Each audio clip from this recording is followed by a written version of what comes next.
Recording has been started and we're good to go whenever you are. And Caroline's in as well, I believe.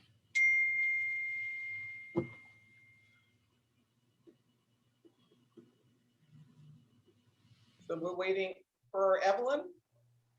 Oh, Yes. you're in. Okay, great. Welcome everybody to our meeting today. And we need to do a roll call vote, and I'll turn it to Pamela. Yes, Jay, can you please upgrade Evelyn? There we go. Thank you. Arana Ortiz, Good morning. Arenas, Here.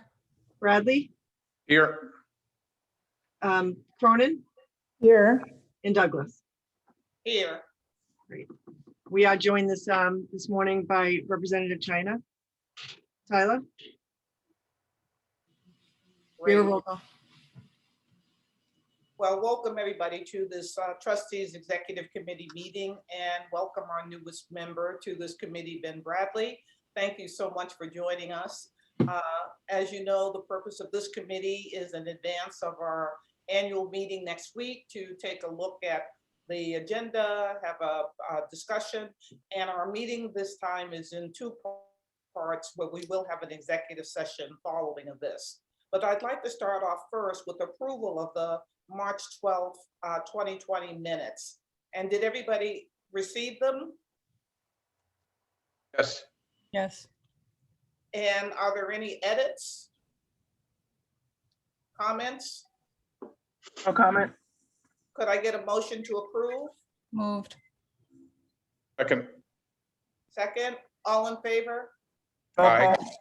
I need to do a roll call, sorry. Arana Ortiz, Yes. Arenas, Yes. Bradley, Yes. Cronin, Yes. and Douglas. Yes. All set. Passed. So it seems like it's been a long time since I saw all of you together, since our March 23rd meeting. And we have our Evelyn and David and I and Pamela in the background have been very busy. I think that I've had a chance to talk to most of the, well, all of the members of our trustees. And one of the things that David and Evelyn and I have talked about is more trustee engagement, for the trustees to be more active. And that's really what they indicated. So we've moved really fast to ensure that every trustee is assigned to a committee. And what I want to do is, one, to review these committees with you. And, if there's somebody that's obviously missing or somebody that you think should be added, please feel free as members of this committee to suggest somebody. But I'd like to go through each of the committees and really spend most of the time talking about the newly formed, the committee that's in formation, which would be the strategic planning and community engagement, and talk about that. Does that make sense, everybody? Yes. Yes. So, great, thank you. So we have the executive committee, and as you can see, do you have, if the members there, it's everybody that's here today. And, when this committee got formed and I got appointed, we really wanted people to be able to respond quickly, be available, and to be able to move on business when we have to take votes. So that's really what our role is. Jay, can you pull up the spreadsheet for? Yep, getting there right now. Sorry about that. Thank you. I'm going to turn it over to Evelyn to talk about the fellows and finance. So in the, okay, I was looking for the names. All right, so on the fellows, it is a combination of community members and then Representative China Tyler joined us last year. She's attended a couple of committees. The Candelaria, it's a I believe she's a non-voting member. She's a project manager, a contractor. And we're looking to revitalize. So I'll be working with Caroline and reviewing the charter and then revitalize the membership. but those are, I mean, what we do is basically there was monies that were left by the fellows Athenaeum, you know, in all the assets were left to the library, and they were all for instructional purposes only. So what this committee does is they give a portion of those allocations to the, and they're only for Roxbury branch. So what they do is we give some portion for programming that the library decides, and they can buy materials, books, or, you know, any materials for that branch. And then the remaining is used to manage programming. And we seek for what's in the interest of the community, and we launch those programs at Roxbury branch. Questions on that one? So it's a very active committee. We meet, I don't know, 5-6 times a year, where we approve the programming, and then we kind of look at, you know, how the programs are doing and all that kind of stuff. And then we go into the cycle of what's needed. The next one's in finance and audit.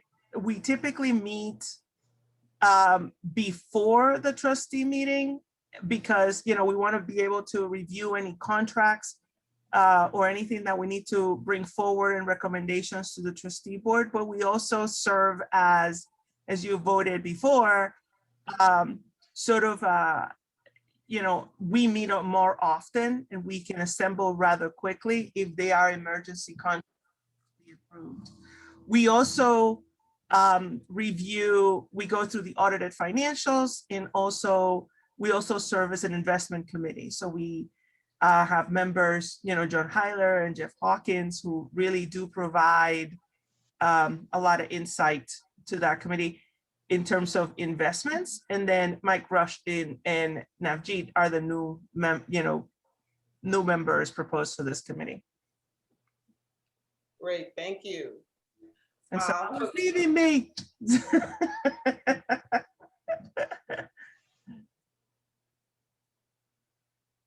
So that's great. I will talk with Mike later on this week about the committee. He has a heads up and is looking at his schedule relative to being able to participate. In the Governance and Development Committee, Christian Restra has agreed to to join that committee, and brings a lot of really great networks and strategic thinking. Let's talk about the Special Collections Committee. And there's ongoing trustees who are participating in that, and that's Jabrari and Ben Bradley. Joe Berman is a new trustee who's joining that committee as well. But we also have some folks that will be, and David, you can help me on this, please, in terms of joining this committee. We're really excited about it because in terms of having all the affiliates being represented on this committee, as well as people from the community. David, could you talk a little bit about Matthew Dames, please? Sure.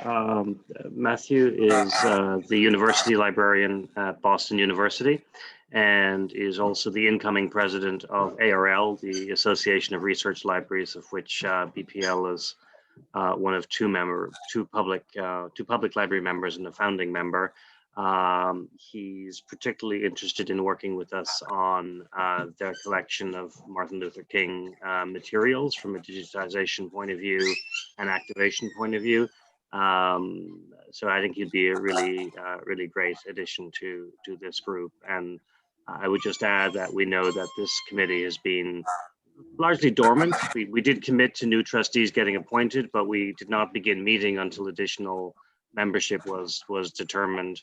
And so we're looking forward to having, you know, what I call the stakeholder level refreshed, but also the domain expertise and subject matter expertise added to this committee as well. I'm going to grab the dog. That's a more apt description in terms of these are all the key stakeholders. Juan Enrique is a collector of rare books and rare maps, and is part of XL Ventures and a lover of the library. His office is right next door, very close, within walking distance of the library. And then you'll see some names that are familiar.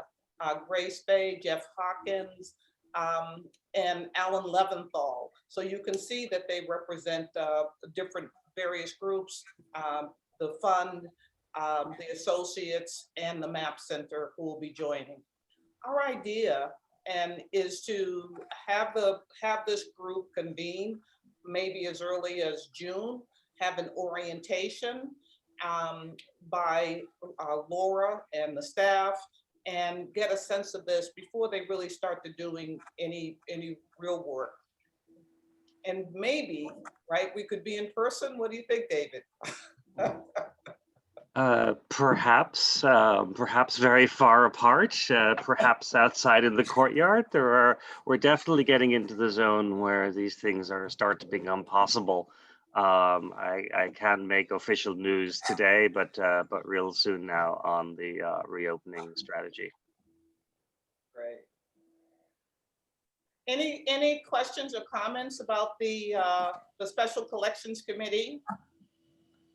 No, I think it's I think having this, these are, I'm going to call them special interest groups, that they're really interested in collections, and I think getting collaboration among these different groups, I think it's going to be good for this committee.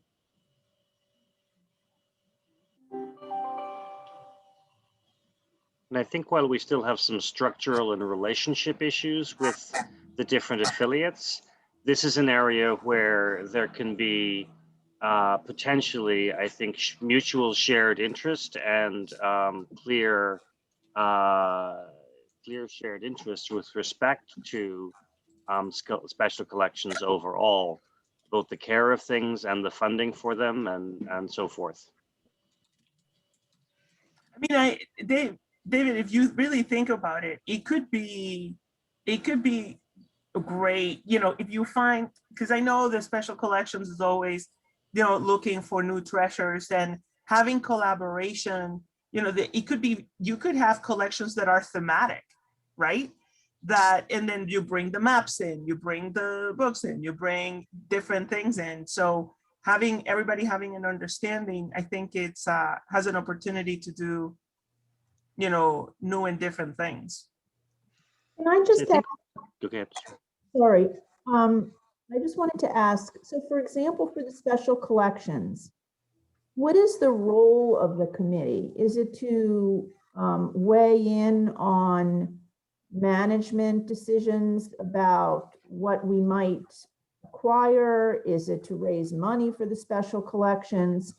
I do think it's important to be clear from the outset about those kinds of questions. So there is a charter for this committee, which we can definitely refresh as each committee begins to meet again.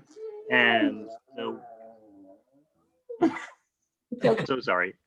A lot of opinions. The one particular administrative function is approval of acquisitions over a certain threshold. And the other matter is reviewing the collection development policy for the library, which staff use to execute their work with respect to collections overall. There's a dimension of that pertains to the special collections holdings in particular. So those are two key functions. The third traditionally has been an advisory body to the senior curators and heads of special collections based upon either community interest or domain expertise, both of which are equally valuable. And I think we as a body have always wanted to see a higher level of understanding of the holdings, greater promotion, and then ultimately greater activation in a way that really joins together the interests of the community across all of Boston in our branches with the special collections holdings as well. David, may I add to that? historically, the collections committee has also recommended to the trustee the policy for approval. So it always brings recommendations to the trustees when the trustees Right. need to weigh in and provide a vote and approval. Yes, there are certain levels that administratively we can do, other levels that the Special Collections Committee can do, and then for the particularly larger expenditures, they would go to the full trustees. And did you also mention the items in loan? Because that they also make recommendation on, when we get a special request for loans, the making sure that it's, the right processes and security of the items are being, we just don't loan to just anybody. So I think That's correct. they approved that too. Thank you. I love that when we use the term stakeholder, these folks are also ambassadors. I mean, we have this extraordinary collection and a prominent collection, and each of these new members has a whole network of individuals that they will be sharing with and bringing into the fold to really get the word out about what we have here at our library. So that promotional piece is I think is really good. The first thing, as David mentioned, there is a charter that all of these committees that we're adding people, the first thing we really want to empower the committee to begin to think about, well, let's look at our charter. Is it relevant? And that ties into the strategic planning and the opening up of this area. Let me go to the strategic planning and community engagement committee. At our last meeting, David presented the bridge strategy. We have it in our materials for the May 18th meeting. And, David and Evelyn and I talked about the possibility of how do we really do this community engagement, strategic planning and community engagement. In the past, there had been a community engagement. So we are bringing back that idea of being engaged. Zamawa, obviously, was on the committee. She can jump in. You were on the original strategic planning committee. Yeah. And has, agreed to be on this committee. And I think one of the questions still for me on this committee is, what will be our charter? If we are calling this a strategic planning and community engagement committee, what is the role? Is it to develop a strategic plan for the library in conjunction with community engagement? So I think that the name of the committee is also one that we need to be sure is aligned with the charter and the goal and the expectations of what the committee will need to accomplish. In the past, when I served on the strategic planning committee, it was very clear the deliverable of that committee was tied to a timeline, and it was really about a strategic plan that became the Compass principles and the Compass roadmap that the library followed then and continues to adhere to in some capacity. So I think this is a committee that I'll defer to you, Priscilla, but it feels like it needs some clarity around the charter and the expectations so that we all can be the most effective in our roles. I was going to just also mention, on one level, I love the idea of pairing community engagement with strategic planning, because I do think we all agree, ultimately the library and everything we do is in service of our community, basically. But the thing that struck me, I think a little bit to Zamawa's point, or the point I'm hearing from her, is that I think of strategic planning as strategy, and I think of community engagement as tactics, frankly. Yeah. And so for me, I'm just having a little bit of a hard time that I don't expect to get resolved this morning, kind of figuring out what as Zamawa said, what the charter is of this committee. And I think probably maybe talking that through a little bit more, either with the committee members or with the board as a whole, would be helpful. Is community engagement a new element of this committee? So the entire committee is new. The entire committee is new. Yeah. The entire committee is new. Okay. The planning committee that Zamawa and Priscilla referenced was time-based at the time, specific to the creation of the last full strategic plan for the library. And I think that there's been a sense of two areas where the library with the trustees needs to do more. I think one is a more formal process or step process to review different elements of a strategic plan, whether it's the bridge roadmap that we brought before you previously, whether it's the technology plan, whether it's other elements of a strategic plan.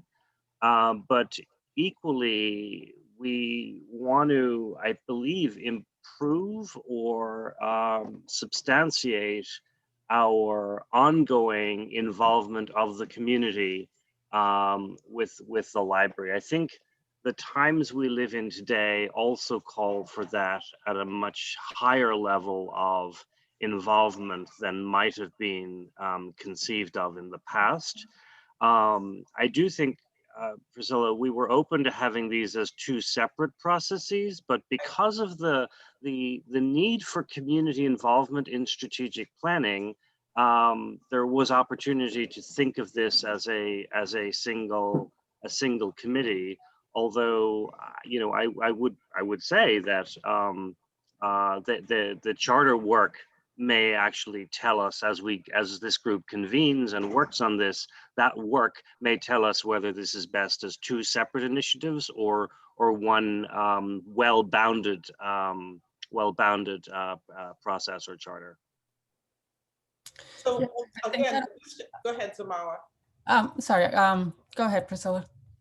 So this committee begins with an orientation. Obviously, you can see that there's new names on there that I can go through, working with the BPL staff. You know, we're going to start with the bridge strategy to really think about all the great work that's currently underway, you know, especially this digital initiative, the job training, and with the orientation and overview of the renovation plans and neighborhood engagement initiatives. So we need to bring the committee up to speed in terms of what it is that we're doing. The intent would be greater awareness, you know, so what's this committee, you know, what's the outcome?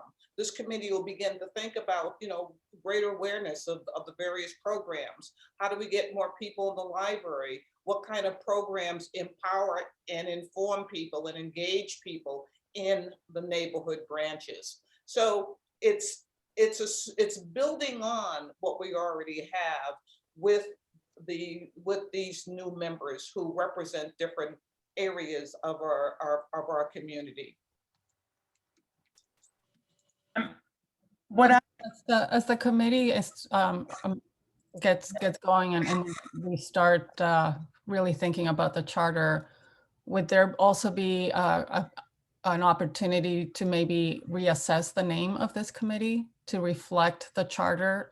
Again, when I hear strategic planning and community engagement, there are two immediate types of outcomes that come to mind. And so just being clear as we think about our charter, is this the right name for the committee? Is this the right way to present it as the title of this committee? And so I'm hoping that there's some flexibility there as well as we start really digging into the work. I agree. Yeah, I mean, what I was going to say, what I can share though, and then maybe it was at the climate at the time, but I sat through many of the community meetings that were part of the compass, and what I would share, if it's not framed correctly, it becomes, and I know this is on the record, it's a bitch fest. You know, it's you know, community members complaining about it, it's one big complaint after the next. So it's really important that to be a positive experience is like, how do we present ourselves and how do we engage the members of the public are critical for a positive outcome. Because otherwise it's like open the complaint desk, because that's what it becomes. So that was my, because I sat through many and it feels, it weighs heavy on you.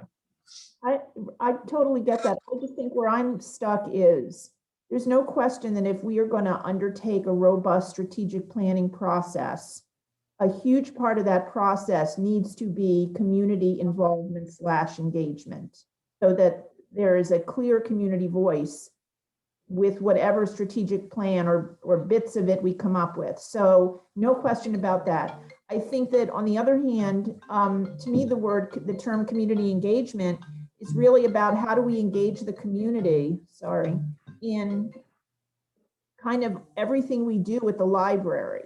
So just, me again, I might just be confused. I just see the term community engagement for me, just literally, it's usually, it has a real meaning, especially with nonprofits, in terms of your day-to-day involvement of the community. All your programming usually goes under community engagement. So that's why I think, again, I just think I think we all want the same thing conceptually. I think it's just feeling a little bit like the wording may be a little off. So again, we're definitely open. Okay, this is uncharted territory right now, and the first step is to develop a charter to get this group together. And because when you read the bridge strategy, and the timeline for that is so robust and has all of these engagement mechanisms that is already in the bridge strategy, that's why we put the two together. But the committee will determine its mission, its charter, its scope of work, and get started. The idea would be, maybe 4 to 6 meetings a year, 2 hours in length, but it will be up to this committee. And if they say, well, no, we really want to just focus on community engagement the first year and let the bridge strategy play out, then that's what will happen. But please keep asking questions and stay engaged for this, because, like Cheryl said, we all want the same thing.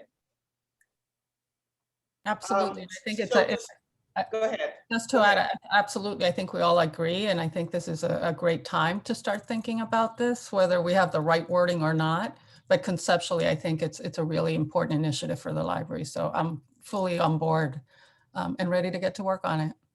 Great, thank you.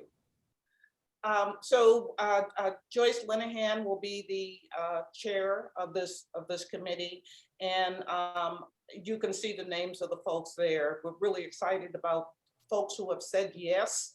This will be a committee that's in formation, and again, we'll have the core committee, but this certainly will not be the only people who get engaged.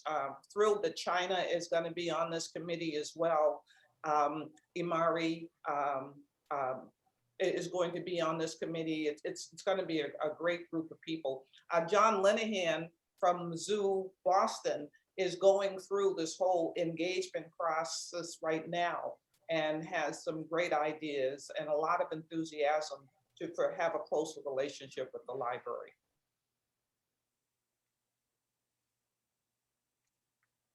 Okay, so those are the committees, and we'll present them next week. Great, good work.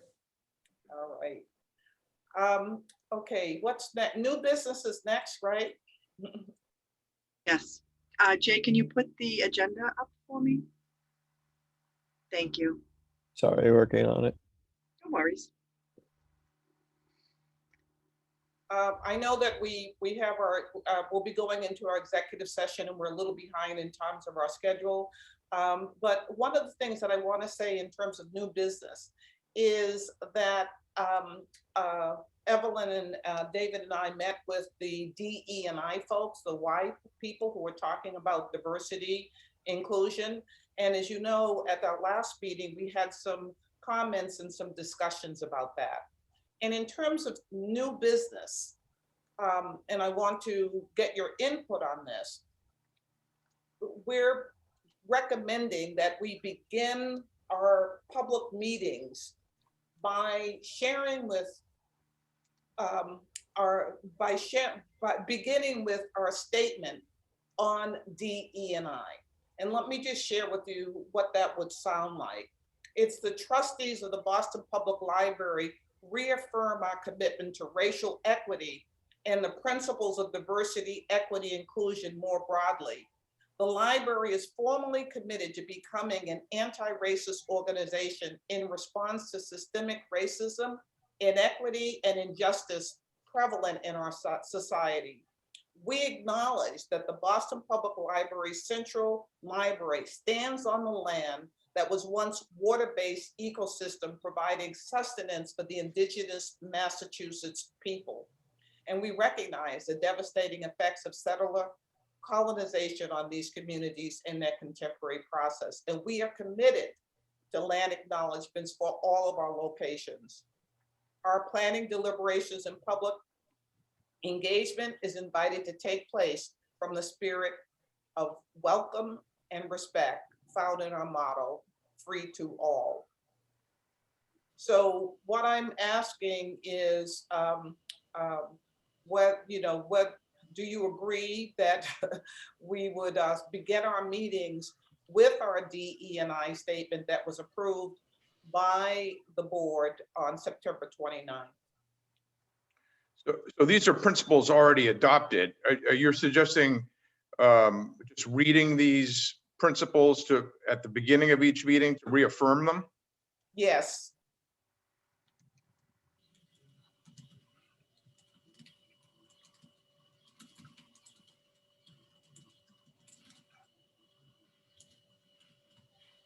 I mean, I agree with it. I think it sets expectations not only for the trustees, but every participant in the meeting.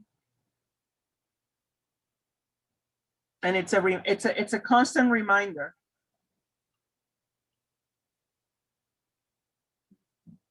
Priscilla, I'm totally fine with it, and I defer to your judgment as the chair as to how you would like to handle the outset of the meeting, but I think I think it's a good idea, and you don't need a vote from us on this, do you? You just wanted to take a sense of what we thought. I concur. I agree. And Priscilla, it's definitely a great initiative to kind of reaffirm our principles. So I think it's again, I agree. I think it's a good idea. And the staff has done so much work on this, and it's being infused. I mean, every place through the library, people are operating according to these principles, which are consistent. And I know that almost every board meeting that I participate on, they begin with a statement similar to this. David, anything to add? No, I think this is clearly a shortened version and let's call it an abridged version for the purposes of reintroducing the meeting, but it all comes directly from the statement from just about a year ago.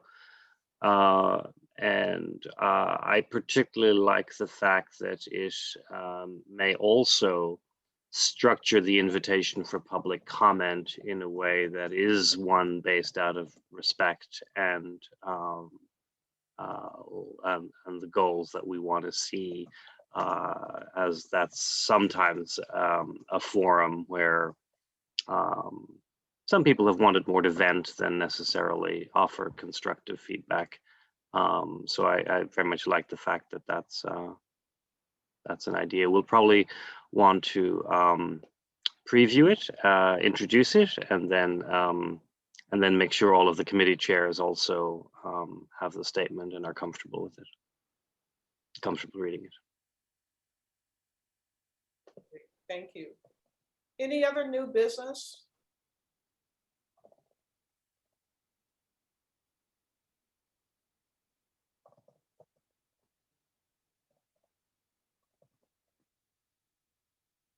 No? Okay. Hearing none. We need to, what's the process here? Vote for executive session, or? we have Public to comment vote? first. Pardon? You can do the public comment first and then we'll do the vote. Okay, public comment.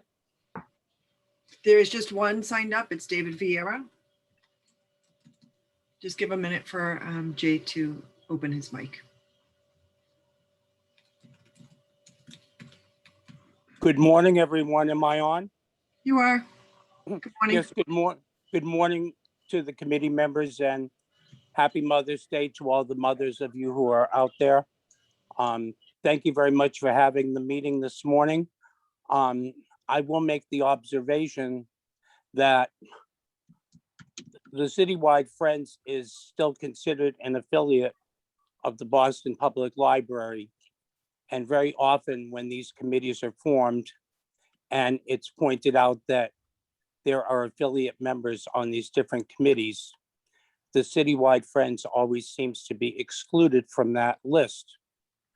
And I will point out that the Citywide Friends has been a financial supporter of the digitization program at the library and has contributed a lot toward the equipment needs of that department to digitize the valuable collection within our walls. And often we get special books that come through our book sale that we route to the library when we feel that it is a significant addition to the collection.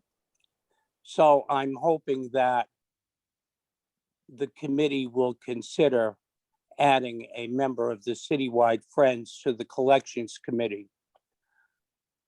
The Strategic Planning and Public Engagement Committee is a whole other animal, and I will respond to one of the points that were made that sometimes community engagement includes the community putting up a mirror to the library and pointing out to the library where there may be some deficiencies on the local levels. So having complaints in this process is part of the process. And in order to, if you exclude that process, you're not really engaged in community engagement. I would also request that the Community Engagement Committee reach out and solicit members of the local branch friends groups to join this committee in order to expand that community engagement. The third and final point is that I attend most of the community meetings regarding the renovation projects going on in our local branch libraries. And I very rarely see a trustee member at these meetings. And if they are present, they are not acknowledged. I think the trustees need to step up a little bit and attend some of these meetings so that they can more clearly understand where these very diverse communities come from when they are asking for specificity in terms of renovating these local libraries, because it's the trustees that are ultimately responsible for these programs. And I think it's important that the trustees bring these comments back to the committee as a whole. Thank you. That was it as far as public comment. There are no other comments. Thank you, Mr. Vieira. Thank you. Thank you for the public comment. And now we're going to have a vote. Do we have to do a roll call to go into executive session? I do. Caroline, can you just give a little background on the executive session vote and the purpose of joining it? Sure. Good morning, everyone. So this executive session is going to be held to discuss the legal guardianship and some future legal steps involving the John Adams Library, holding it under exemption 3 of the open meeting law. So what we'll need to do is take a roll call vote to enter into executive session. And Priscilla, if you'd be so kind as to note that the board will not be reconvening in a public session following this executive session. And so that is where we are with it. Pamela, if you'd like to do the roll call at this time. Sure will. Okay. Arana Ortiz, Yes. Arenas, Here. Bradley, Yes, Cronin, Yes. and Douglas. Yes, Okay, the vote is passed to enter the executive session. thank you. So we're going to go into an executive session and the board will not be reconvening in a public session. All Thank right, Correct. that's it. We just need to adjourn the meeting and the public. Adjournment. Is there another link or do we stay? There is, it's the second link that I sent you that's separate from this. It's not a public meeting. Thank you. Okay. where is that, Pamela, the other link? The separate Zoom link that I sent, I can resend it to you, Ben. Can you? Would you mind? Thanks. Thank you. All right, so see you in a minute, right? All right, In a minute. yes, thank you. Meeting's adjourned.